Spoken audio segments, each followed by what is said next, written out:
কি ভাবতেছেন? আপনি আপনার নিজের কোনো ভুল খুঁজে পাচ্ছেন না? গুছিয়ে কাজ করার পরেও কোনো ধরনের কোনো কমপ্লেন করার কোনো সুযোগই দিচ্ছেন না?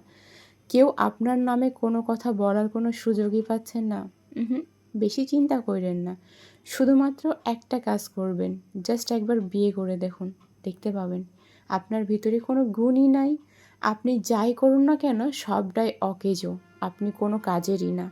আপনি জীবনে যতই চেষ্টা করুন কারোর মন জোগাতেই জানেন না। আপনার ভিতরে ভালো কোনো গুণ তো নেই, সেই সাথে মানুষের সাথে কেমন ব্যবহার করতে হয়, কিভাবে কথা বলতে হয় আপনি সেটাও শিখতে পারেন নাই। আপনার বাবা মা আপনাকে সেই শিক্ষাটাও দিতে পারে নাই। একটা সময় আপনাকে নিয়ে সমালোচনা তো অনেক দূর, আলোচনা করতেও যে মানুষগুলো দ্বিতীয়বার ভাবতো তারাও কিন্তু অনায়াসে আপনাকে নিয়ে আলোচনা সমালোচনা করতে খুব একটা সময় নেবে না।